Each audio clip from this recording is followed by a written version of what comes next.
大家好，我係大圍金輝鐘錶行阿 wing，今日同大家介紹兩款海鷗錶嘅陀飛輪，一款係經典傳承系列嘅完整日曆款，另一款就係用上最新直游絲冇調節器技術，兩隻都係國產錶嘅驕傲。第一隻出場嘅就係呢隻海鷗 ST8004傳承系列嘅陀飛輪，錶殼直徑係43mm，係用咗 316L 嘅不鏽鋼錶殼。配上羅馬數字刻度，成個錶面嘅佈局係好傳統嘅全日曆顯示，星期同埋日期窗都排列得好清晰，加埋6點鐘位置嘅陀飛輪透視窗，呢個佈局永遠都唔會過時。而入面搭載咗嘅就係海鷗自家 ST8004自動上鏈機芯，最搶眼嘅就係佢呢個懸浮式陀飛輪。懸浮式陀飛輪即係冇傳統嘅上層支架。成個飛輪框架就靠底部固定，視覺上就好似懸浮喺錶盤上面。當佢轉動嘅時候，框架嘅精鋼打磨同埋光線反射非常之吸睛。而海鷗呢個框架係用咗輕量化設計，減少咗飛輪本身嘅重量，目的係為咗降低能量嘅消耗，等佢嘅動力傳遞更加有效率。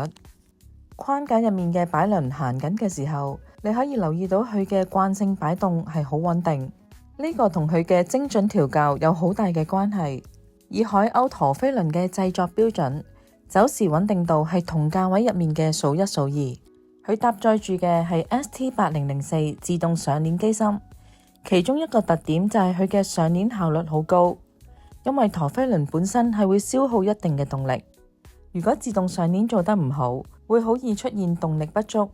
而最難得嘅係，佢喺6點鐘位置放咗陀飛輪，上面同時保留咗星期同埋日曆窗，面盤嘅佈局呢，竟然都仲可以做到咁對稱，一啲都唔擠迫。成個視覺嘅重心都係落返去下面嘅陀飛輪，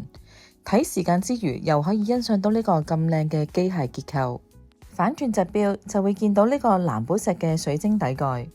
可以清楚咁睇到成個自動舵嘅運作。亦都可以欣賞到機芯嘅日內瓦紋、魚鱗紋打磨，再配翻呢條做咗按鈕式隱藏摺疊扣嘅黑色真皮皮帶，戴上手方便又夠穩陣。跟住呢隻就係好多技術控嘅錶迷都會心動嘅海鷗冇調節器陀飛輪，錶殼直徑係42mm，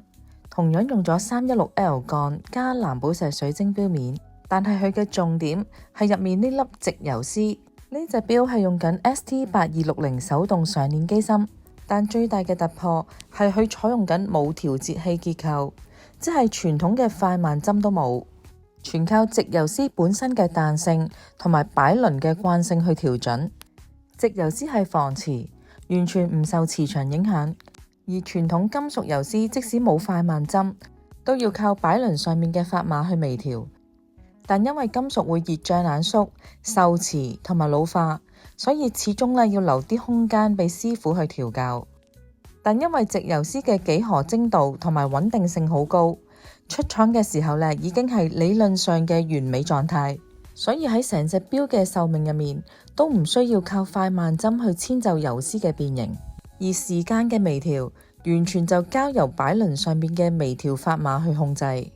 咁做嘅好處就係無論你點樣上鏈，隻錶戴喺邊個位置，擺幅變化對頻率嘅影響都會降到最低。所以總括嚟講，直游絲再加埋冇調節器結構嘅陀飛輪，絕對係完美嘅組合。呢款腕錶係配襯咗黑色嘅真皮皮帶，係採用咗簡單設計嘅針扣，反轉個底都會見到佢呢個藍寶石嘅底蓋。可以欣賞到佢呢個做咗咁靚打磨嘅手上鏈機芯。最後再講下佢哋嘅價錢。左手邊呢款直游絲加冇調節器結構嘅陀飛輪，官網定價係34,270蚊；而左手邊呢款有日曆嘅陀飛輪，官網定價係28,800蚊。呢兩款海鷗嘅陀飛輪，我哋大圍金輝錶行都會做翻個折扣優惠俾錶迷。有興趣嘅錶迷可以上嚟門市試下。如果中意呢條影片嘅觀眾，可以 share、like 同埋訂閱我哋嘅頻道，咁就可以第一時間獲得我哋最新嘅手錶資訊。今集介紹到呢度，下集見。